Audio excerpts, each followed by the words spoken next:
The developing and dire situation in Mississippi. The state's capital, Jackson, now without reliable drinking water after pumps at the main water treatment facility failed. Some 180,000 residents have little or no water pressure in their homes. Mississippi's governor declaring a water emergency. Until it is fixed, it means we do not have reliable running water at scale. It means the city cannot produce enough water to fight fires, to reliably flush toilets, and to meet other critical needs. Now, the city of Jackson has battled water issues for years. Let's begin with CNN's Isabel Rosales, who is live in Jackson this morning with our top story. Isabel, good morning. Good morning to you, Erica. This is certainly an emergency. The governor there telling the people of Jackson not to drink the water, saying that the water and sewer is on the brink of collapse for 250,000 people. Now, the governor was alerted last week that pumps at one of the city's 2 water treatment plants were damaged. Then came all that record rainfall and the flooding of the Pearl River, and that was the straw that broke the camel's back. This has resulted in water not being safe to drink and little to no water pressure for many of the people here in Jackson, meaning that they can't flush their toilets, they can't take showers.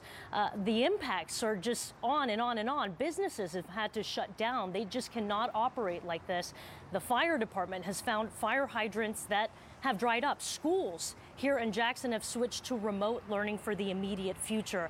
And this is just, Erica, so incredibly frustrating for the people of Jackson who have faced water issues for many years. Most lately, they face a boil water notice that has been in effect for about a month now. So as you can imagine, shoppers, they're running to grocery stores, to gas stations, to places like this Kroger, trying to get their hands on bottled water. They don't know how long the situation will last. The manager here tells me that they're limiting cases to 5 per people to make sure that enough customers will get their hands on the water. Listen to what the people of Jackson are facing here. After work, I get off late and you come in the store and it's empty. It's really hard, especially when I work at a food restaurant, and we're closing soon. And I want you to take a look at the timeline here of all the water issues the people of Jackson have faced. The mayor is blaming staffing shortages and deferred maintenance on their aging infrastructure, their aging water infrastructure. There is no timeline for when this plant will be back at 100%. The mayor and the governor declaring state of emergencies over this water issue. 4,500 National Guard members have been activated to help distribute water. Erica. Isabel Rosales live in Jackson for us this morning. Thank you. Also with us, the mayor of Jackson, Chokwe Antar-Lumumba. Mr. Mayor, it's good to have you with us this morning. You know, as Isabel just laid out for us there, it's not clear how long this state of emergency is going to last. There is no timeline. Is there a concern, based on what we're hearing, that the city could run out of water, even the water available for flushing toilets and fighting fires, as we heard? Well, let me first and foremost thank you for having me as we lift up this challenge that we've been sustaining for quite some time now. We've been actually lifting up our persistent water challenges for the better part of 2 years, crying out for any assistance that we could get. The good news is that we have seen persistent gains in our system overnight. There are residents who did not have water yesterday, that their pressure is being restored. But we won't be satisfied until every resident has their water restored to them. There have been a number of challenges that our system faces.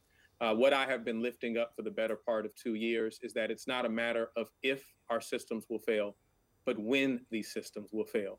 And so to have the declaration of emergency by the state and to have additional resources on the ground is welcome news for us. And so this is what we need. This is how government should work, but we should all join together in support of our residents.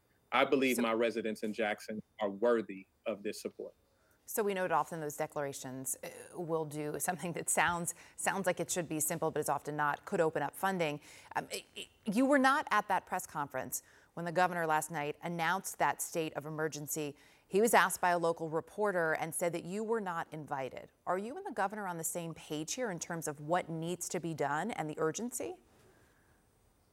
Well, I was not aware of the press conference. However, I was a part of a briefing with the Department of Health and MEMA in which we were, we welcomed the news of their support. And so that was a good discussion where we talked about a unified front. And so that's what we're focused on right now. We're focused on how do we deliver. I understand that unified front is key, but it seems staggering to me that the governor would specifically talk about the issues in Jackson leading to the state of emergency, and yet the fact that you weren't aware, is that frustrating to you? Are you two talking? Are the state and the city talking in order to get things done? Yeah. Well, it's well documented that I have, attempted to communicate with the governor consistently for some time. But for me, the primary focus is the solutions. And so I think there's a time to talk about that and talk about how we improve those communications. And I will continue to reach out.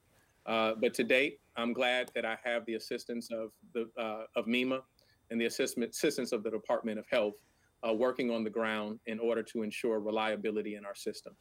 That is where my focus is right now, and that is where that prioritization has to be. As you mentioned, this has been an issue for some time. You have been working to bring it to the forefront, you said. The city's chief engineer told the Washington Post back in November that it would require it would be $1 billion project to fix the water system. Fixing the sewer system would be an additional $1 billion. Is any of that money available?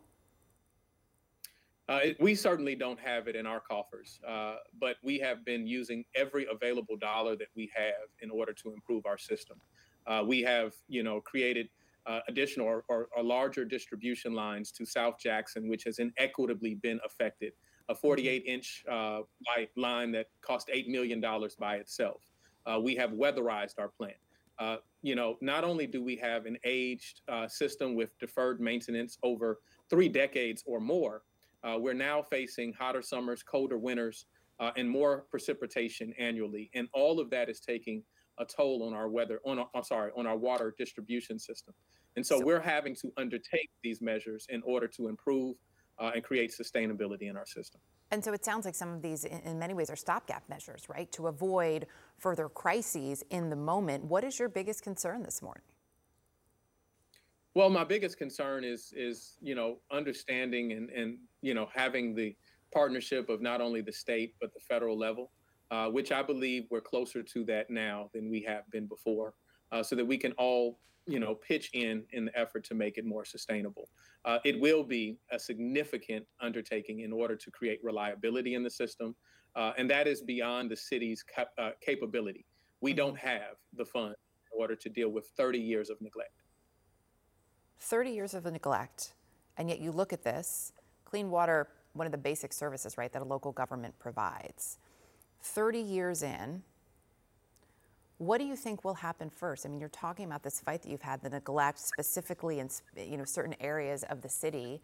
Why did it take this, do you think, to perhaps start that communication? I mean, it sounds like you say you think you're getting close to a place where you and the state will be on the same page, but you're not there yet. Yeah.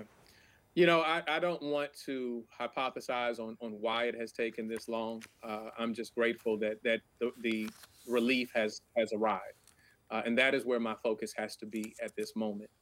I will continue to work with them. I will continue to lift up this challenge. And so we're working with a number of partners that are aiding us in the effort to support this system beyond the state and even beyond the federal dollars that we're receiving. I thank the Kellogg Foundation. I thank the U.S. Water Alliance for teaming up with us in the effort to correct this system. And so that's what our primary focus is, going after every available state dollar, every available federal dollar in order to make these long overdue improvements to our system. We have been working with the EPA that have made recommendations on our staffing challenges, which, to the layperson seems like an easy thing to do. But when we need Class A operators, and it takes 2 years for a person with a college degree to become a Class A operator. It takes 6 years for an individual who is not degreed to become a Class A operator. And there is a national shortage of these professionals. It becomes a significant undertaking. And so to have the support, not only for the capital improvements, but the human capital improvements is welcomed. Mr. Mayor, we appreciate your time this morning.